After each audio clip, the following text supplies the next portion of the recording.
Karnataka web ವೀಕ್ಷಕರಿಗೆ ನಮಸ್ಕಾರ. ನಾನು ಶಿವಮೂರ್ತಿ ಸೊರಬ. ಬಡತನದ ಮನೆಯೊಳಗ ಹೆಣ್ಣು ಹುಟ್ಟಬಾರದು, ಹಡದ ತಪ್ಪಿಗಾಗಿ ತಂದೆ, ಹಡದ ತಪ್ಪಿಗಾಗಿ ತಾಯಿ, ಕಣ್ಣೀರು ಸುರಿಸಬಾರದು. ಹೀಗೆ ಜನಪದ ಹಾಡುಗಳಿಂದಲೇ ಪ್ರಖ್ಯಾತಿ ಪಡೆದ ಗ್ರಾಮೀಣ ಪ್ರತಿಭೆ ಹನುಮಂತ ಲಮಾಣಿ.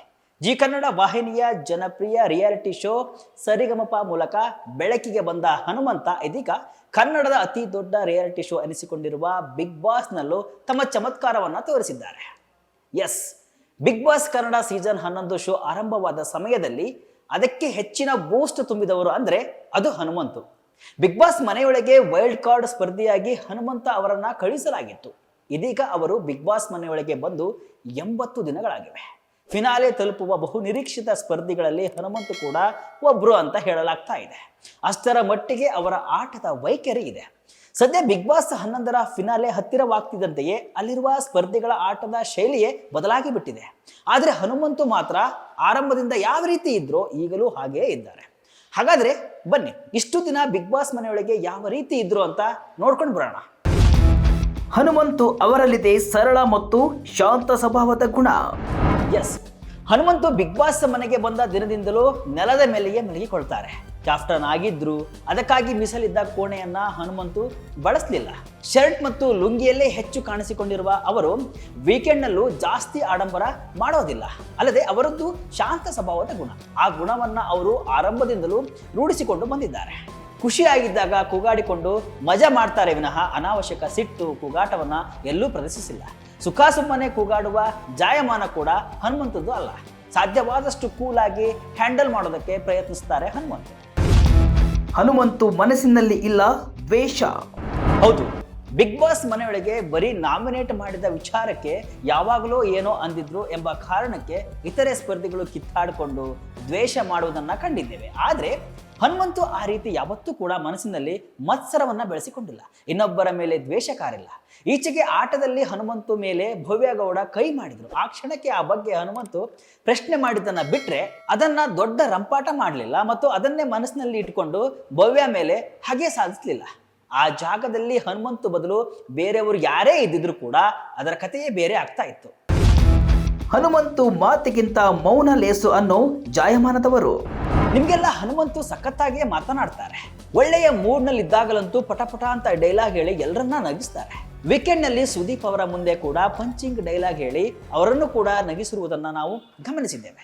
ಹಾಗಂತ ಎಲ್ಲಾ ಸಂದರ್ಭದಲ್ಲೂ ಕೂಡ ಹನುಮಂತು ವಟವಟ ಅನ್ನೋದಿಲ್ಲ. ಇತರೆ ಸ್ಪರ್ಧಿಗಳಂತೆ ಅವಶ್ಯಕತೆ ಇಲ್ಲದಿದ್ರೂ ಕೂಡ ಮಾತಾಡೋದಿಲ್ಲ. ತಮ್ಮ ಮಾತಿನಿಂದ ಬೇರೆಯವರಿಗೆ ನೋವಾಗುತ್ತೆ, ಜಗಳಕ್ಕೆ ಕಾರಣವಾಗುತ್ತೆ ಅಂತ ಅಂದ್ರೆ ಸಾಧ್ಯವಾದಷ್ಟು ಸೈಲೆಂಟ್ ಆಗಿರೋಕೆ ಟ್ರೈ ಮಾಡ್ತಾರೆ ಹನುಮಂತು. ಸುಮ್ನೆ ಜಗಳ ಮಾಡೋದು ಹನುಮಂತುಗೆ ಇಷ್ಟವಿಲ್ಲ. ಬಿಗ್ ಬಾಸ್ ಮನೆಯಲ್ಲಿ ಮಾತಿಗೂ ಜಗಳ ಆಡೋರನ್ನ ನಾವು ನೋಡಿದ್ದೇವೆ. ರಜತ್, ಚೈತ್ರ, ಕುಂದಾಪುರ, ಮಂಜು ಮುಂತಾದವರು ಅವಕಾಶ ಸಿಕ್ಕರೆ ಸಾಕು ಜಗಳ ಮಾಡೋದಕ್ಕೆ ತುದಿಗಾಲಲ್ಲಿ ನಿಂತಿರ್ತಾರೆ.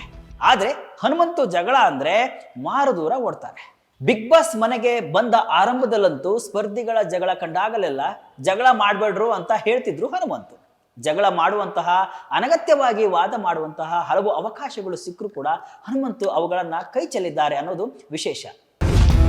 ಟಾಸ್ಕ್ನಲ್ಲಿ ಅಗ್ರೆಸಿವ್ ಆಗಿರ್ತಾರೆ ಹನುಮಂತು.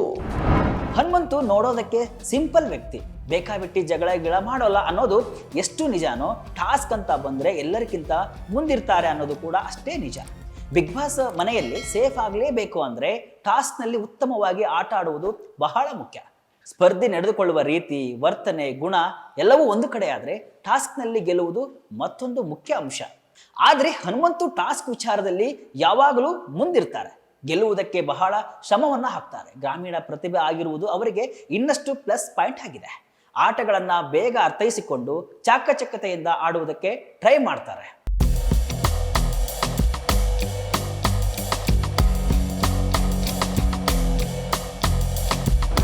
ಈ ಎಲ್ಲ ಅಂಶಗಳು ಹಳ್ಳಿ ಹಕ್ಕಿ ಹನುಮಂತು ಅವರ ಇಷ್ಟು ದಿನದ ಆಟದ ವೈಖರಿಯಲ್ಲಿ ಕಂಡು ಬಂದಿರುವಂತಹ ಪ್ರಮುಖ ಅಂಶಗಳು. ಇವುಗಳಿಂದಲೇ ಅವರು ಬಿಗ್ ಬಾಸ್ ಮನೆಯಲ್ಲಿ ಇಲ್ಲಿಯವರೆಗೂ ತಮ್ಮ ಪ್ರಯಾಣವನ್ನ ಮುಂದುವರಿಸಿಕೊಂಡು ಬಂದಿದ್ದಾರೆ ಹನುಮಂತು. ಅತಿ ಶೀಘ್ರದಲ್ಲೇ ನಡೆಯಲಿರುವ ಬಿಗ್ ಬಾಸ್ ಫಿನಾಲೆವರೆಗೂ ಹನುಮಂತು ಅವರನ್ನ ಈ ಅಂಶಗಳೇ ಕರೆದುಕೊಂಡು ಹೋಗಲಿವೆಯಾ? ಗೆಲ್ಲುವ ಅದೃಷ್ಟ ಹನುಮಂತಿಗೆ ಇದೆಯಾ? ಕಾದು ನೋಡಬೇಕು.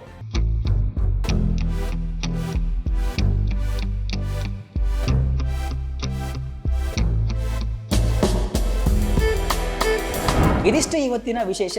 ಇದೇ ರೀತಿಯ ಹಲವು ವಿಶ್ಲೇಷಣೆ ಮಾಹಿತಿ ಅಷ್ಟೇ ಅಲ್ಲ, ಮನರಂಜನೆಯ ವಿಡಿಯೋಗಳಿಗಾಗಿ ವಿಜಯ ಕರ್ನಾಟಕ ವೆಬ್ಸೈಟ್, ಫೇಸ್ಬುಕ್ ಹಾಗೂ ಯೂಟ್ಯೂಬ್ ಪೇಜನ್ನು ಫಾಲೋ ಮಾಡಿ. ಧನ್ಯವಾದಗಳು.